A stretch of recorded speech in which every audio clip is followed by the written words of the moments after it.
America మళ్లీ స్వర్ణయుగం దిశగా అడుగులు వేస్తోందని కాంగ్రెస్ సెనేటర్ల సంయుక్త సమావేశంలో డొనాల్డ్ ట్రంప్ స్పష్టం చేశారు. తన ఎన్నికల ప్రచారంలో మేక్ అమెరికా గ్రేట్ అగైన్ అన్న ట్రంప్ ఇప్పుడు అమెరికా ఇస్ బ్యాక్ అంటూ ఉద్ఘాటించారు. అమెరికాని మరోసారి గొప్పగా చూడడం కోసం తమ ప్రభుత్వం అవిశ్రాంతంగా శ్రమిస్తోందని స్పష్టం చేశారు. అమెరికాని సమూలంగా మార్చబోతున్నామని కుండబద్దలు కొట్టారు. అధ్యక్షుడిగా రెండోసారి బాధ్యతలు చేపట్టిన తర్వాత అమెరికా కాంగ్రెస్ సంయుక్త సమావేశాన్ని ఉద్దేశించి ట్రంప్ మొట్టమొదటిసారిగా మాట్లాడారు. ఏకంగా 1 గంట 40 నిమిషాలకు పైగా ప్రసంగించి సరికొత్త రికార్డ్ సృష్టించారు ట్రంప్. తొలి జాయింట్ సెషన్ ఆఫ్ పార్లమెంట్ లో గాని, తొలి state of the union speech లో గాని అధ్యక్షుడు 100 నిమిషాల పాటు సుదీర్ఘంగా మాట్లాడడం అమెరికా చరిత్రలో ఇదే మొదటిసారి అవడం విశేషం. ఇప్పటిదాకా బిల్ క్లింటన్ పేరిట ఉన్న రికార్డును ట్రంప్ తిరగరాశారు. 2000 సంవత్సరంలో అప్పటి అధ్యక్షుడు bill Clinton state of the union speech లో 1 గంట 28 నిమిషాల 49 సెకండ్ల పాటు ప్రసంగించారు. డొనాల్డ్ ట్రంప్ తన తాజా ప్రసంగంలో పలు కీలక అంశాలపై స్పందించారు. సరిహద్దు భద్రత, టారిఫ్లు, రష్యా ఉక్రెయిన్ శాంతి ఒప్పందం, ఇంధన భద్రత, ధరల పెరుగుదల, అక్రమ వలసలు తదితర అంశాలపై తన వైఖరిని కుండబద్దలు కొట్టినట్టు చెప్పారు. పనామా కాలువను స్వాధీనం చేసుకుంటామని, గ్రీన్లాండ్ పై నియంత్రణ సాధిస్తామంటూ తేల్చి చెప్పారు. ముఖ్యంగా టారిఫ్ల విషయంలో ఆయన తన అభిప్రాయాన్ని కూడా చెప్పేశారు. ఇన్నాళ్ళు ప్రతి దేశం మనల్ని దగా చేస్తోంది. ఇండియాతో పాటు ఇతర దేశాలు అమెరికా ఉత్పత్తులపై అధికంగా సుంకాలు విధిస్తున్నాయి. ఇలా చేయడం ముమ్మాటికి అన్యాయమే. European Union, China, Brazil, India, Mexico, Canada తదితర దేశాల టారిఫ్ల గురించి మీరు విన్నారా? ఇండియాలో అయితే ఆటో టారిఫ్లు 100% పైగా విధిస్తున్నారు. చాలా దేశాలు దశాబ్దాలుగా మన ఉత్పత్తులపై సుంకాల రూపంలో భారీగా డబ్బులు వసూలు చేస్తున్నాయి. చైనా, దక్షిణ కొరియా వంటి దేశాలు సుంకాల మోత మోగిస్తున్నాయి. ఈ భూగోళంపై ఉన్న దాదాపు ప్రతి దేశం మమ్మల్ని టారిఫ్ల రూపంలో దగా చేస్తూ వస్తోంది. ఇకపై ఈ దోపిడీ సాగనివ్వడానికి వీల్లేదు. ఇప్పుడు మన వంతొచ్చింది. అమెరికా ఉత్పత్తులపై సుంకాలు విధించే దేశాల ఉత్పత్తులపై మేము కూడా అదే స్థాయిలో సుంకాలు వసూలు చేస్తాం అంటూ చెప్పారు ట్రంప్. వచ్చే ఏప్రిల్ నెల 2వ తేదీ నుంచే ఇవి అమల్లోకి రానున్నాయంట. ఆయా దేశాలు వారి ఉత్పత్తులను అమెరికాలో తయారు చేయకపోతే టారిఫ్లు చెల్లించాల్సిందేనంట. ట్రంప్ పాలనలో కొన్ని సందర్భాల్లో టారిఫ్లు చాలా అధికంగా ఉంటాయని గుర్తుంచుకోవాలి. ఎవరైనా వారి మార్కెట్లలోకి మమ్మల్ని రానివ్వకపోతే మేము కూడా అదే పని చేస్తామంటూ చెప్తున్నారు. మా మార్కెట్లోకి వారిని అడుగు పెట్టనివ్వమన్నారు. ఉక్రెయిన్ అధ్యక్షుడు జెలెన్స్కీతో వైట్ హౌస్ లోని తన ఓవెల్ ఆఫీస్ లో ట్రంప్ జరిపిన చర్చలు విఫలమైన సంగతి ప్రపంచమంతా చూసింది. అమెరికా అధ్యక్షుడు, ఉపాధ్యక్షుడు జెడి వాన్స్ లు జెలెన్స్కీ తీరుపై కెమెరాల సాక్షిగా తీవ్ర అసంతృప్తి వ్యక్తం చేశారు. దీంతో ఖనిజాల ఒప్పందంపై సంతకాలు చేయకుండానే జెలెన్స్కీ వెనుదిరిగారు. ఆ వెంటనే తన తీరును సమర్థించుకుంటూ సోషల్ మీడియాలో పోస్టులు చేశారు. ఈ క్రమంలో ఐరోపా దేశాలు ఉక్రెయిన్ కు బాసటగా నిలిచాయి. దాంతో జెలెన్స్కీ ద్వారా కొత్తగా ఓ కూటమి ఆవిర్భవిస్తుందనే అంతా భావించారు. దాంతో వెంటనే ఉక్రెయిన్ కు మిలిటరీ సాయం ఆపేస్తున్నట్లు ట్రంప్ ప్రకటన చేశారు. ఇంకేముంది, దెబ్బకు కొన్ని గంటల్లోనే జెలెన్స్కీ దిగివచ్చారు. ట్రంప్తో చర్చలు జరిపిన తీరుపై పశ్చాత్తాపం వ్యక్తం చేశారు. తమ దేశ ఖనిజాలను అమెరికా తవ్వుకునేందుకు ఒప్పందానికి సిద్ధమేనన్నారు.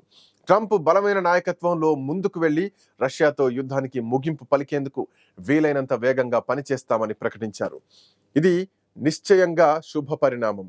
శాశ్వత శాంతి కోసం ట్రంప్ నాయకత్వంలోని పనిచేస్తామని జెలెన్స్కీ ఆయన బృందం చెప్పేశారు. ఉక్రెయిన్ కు అమెరికా అందిస్తోన్న సాయాన్ని మర్చిపోలేమని కూడా వారు అన్నారు. నిజానికి మొన్నటి వివాదం తర్వాత అమెరికా నుంచి ఉక్రెయిన్ కు వెళ్తున్న సాయం నిలిచిపోయింది. దాంతో దెబ్బకు జెలెన్స్కీ దిగిరాక తప్పలేదు.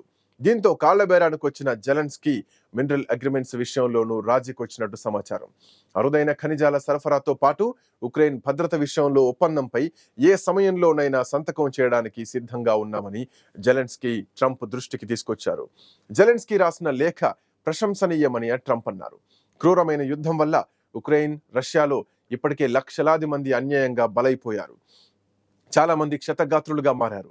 ఈ మారణకాండ ఆగిపోవాల్సిందే. మతిలేని యుద్ధాన్ని ఆపేయాల్సినటువంటి సమయం వచ్చింది. ఉక్రెయిన్లో ఘర్షణకు తెరదించడానికి నా వంతు ప్రయత్నంగా ఎంతగానో కష్టపడుతున్నాను. రష్యా ప్రతినిధులతో ఇటీవల చర్చలు జరిపాం. శాంతి కోసం వారు సిద్ధంగా ఉన్నట్లు బలమైన సంకేతాలిచ్చారు. ఇది నిజంగా ఎంతో అద్భుతంగా ఉంటుంది. అలాగే 2021 ఆగస్టులో ఆఫ్ఘనిస్తాన్ ఎయిర్పోర్ట్ వద్ద పేలుళ్లకు పాల్పడి 13 మంది అమెరికా సైనికుల్ని పొట్టనబెట్టుకున్న ఉగ్రవాది మహమ్మద్ షరీఫుల్లాను అరెస్టు చేశామని కూడా చెప్పారు. ఇక పాకిస్తాన్ సాయంతో అతన్ని బంధించామన్నారు ట్రంప్. అమెరికాకు తరలిస్తున్నాం. సత్వరమే చట్ట ప్రకారం విచారణ చేపట్టి అతన్ని శిక్షిస్తాం. FBI డైరెక్టర్ కాష్ పటేల్ కు కృతజ్ఞతలు తెలియజేస్తున్నా అంటూ చెప్పారు. గతంలో అప్పటి పాలకులు న్యాయ వ్యవస్థను రాజకీయ ప్రత్యర్థులపై ఆయుధంగా వాడుకున్నారు. ఇప్పుడు న్యాయ వ్యవస్థపై విశ్వాసాన్ని కాష్ పటేల్ పునరుద్ధరించారు. కాష్ పటేల్ మున్ముందు గొప్ప గొప్ప పనులు చేయబోతున్నారని ఆయనపై ప్రశంసల వర్షం కురిపించారు ట్రంప్. అమెరికాలో ఇప్పుడు ధరల పెరుగుదలతో పాటు అనేక సమస్యలకు గత జో బైడెన్ ప్రభుత్వమే కారణం. బైడెన్ అనాలోచిత నిర్ణయాల వల్ల ప్రజలు ఇబ్బందులు ఎదుర్కొన్నారు. ద్రవ్యోల్బణ సమస్య వేధిస్తోంది. ఏ దేశానికి లేని విధంగా అమెరికా నేలలో ద్రవ రూపంలో బంగారం ఉంది. ముడి చమురు, సహజ వాయువును వెలికితీస్తే ద్రవ్యోల్బణ సమస్య పరిష్కారం అవుతుందన్నారు డొనాల్డ్ ట్రంప్. బైడెన్ పాలనలో 100కు పైగా విద్యుత్ ఉత్పత్తి ప్లాంట్లు మూసివేశారు. వాటిని మళ్లీ తెరుస్తున్నాం. ఇంధన వ్యయాన్ని తగ్గించడంపై దృష్టి పెట్టామని ఆయన అన్నారు. నేను అధికారంలోకి రాగానే జాతీయ ఇంధన అత్యవసర పరిస్థితిని విధించాను. కాళ్ల కింద ఉన్న బంగారాన్ని తవ్వి తీస్తే ఇంధన ఖర్చులు గణనీయంగా తగ్గిపోతాయి. ప్రజలకు మేలు జరుగుతుంది. దాన్ని డ్రిల్ బేబీ డ్రిల్ అంటారు. అమెరికా పౌరులందరికీ సామాజిక భద్రత కల్పించడమే మా ధ్యేయం. అక్రమ వలసలపై మా వైఖరేమిటో ఇప్పటికే బయట పెట్టాం. సైనిక విమానాల్లో వారిని తమ దేశానికి సంకెళ్లు వేసి మరీ పంపించాం. భవిష్యత్తులో ఈ రకమైనటువంటి అక్రమ వలసదారులను బయటకు పంపిస్తాం. అందులో ఎలాంటి సందేహం లేదన్నారు ట్రంప్. అక్రమ వలసను అరికట్టడానికి సరిహద్దులను దుర్భేద్యంగా మారుస్తామని కూడా ట్రంప్ చెప్పారు. పొరుగు దేశాల నుంచి ఫెంటానిల్ వంటి ప్రాణాంతక మాదక ద్రవ్యాలు అమెరికాలోకి అక్రమంగా వచ్చి పడుతున్నాయి. డ్రగ్స్ కారణంగా వేలాది మంది అమెరికా పౌరులు అకాల మరణం చెందుతున్నారు. కుటుంబాలు కూలిపోతున్నాయి. యువతి యువకులు ప్రాణాలు కోల్పోతుండడం ఇక్కడ బాధ కలిగిస్తోంది. ఇలాంటి విషయాన్ని ఎప్పుడూ చూడలేదన్నారు ట్రంప్. అమెరికా నుంచి $100 బిలియన్ సబ్సిడీలు పొందుతున్న దేశాలు అందుకు బదులుగా చేస్తున్నటువంటి నిర్వాకం అన్నారు. కెనడా, మెక్సికో దేశాలకు ఎన్నో రాయితీలు ఇస్తున్నామని, $100 బిలియన్ల సొమ్ము ఖర్చు చేస్తున్నామని, ఇకపై ఇలాంటి త్యాగాలకు మేము సిద్ధంగా లేమన్నారు ట్రంప్. మాకు నష్టం కలిగిస్తున్న దేశాలకు ఎట్టి పరిస్థితుల్లోనూ రాయితీలిచ్చే ప్రసక్తే లేదన్నారు. పనామా కాల్వను మా ఆధీనంలోకి తీసుకోవడానికి మా వద్ద ప్రణాళికలు రెడీగా ఉన్నాయన్నారు. మా జాతీయ భద్రతను మరింత పటిష్టం చేసుకోవడానికి పనామా కాల్వను నియంత్రణలోకి తెచ్చుకోక తప్పదని చెప్పేశారు. ఇప్పటికే ఆ ప్రక్రియ ప్రారంభమైందంటూ సంచలన విషయాలను ఆయన కాంగ్రెస్ ఉభయ సభలతో పంచుకున్నారు.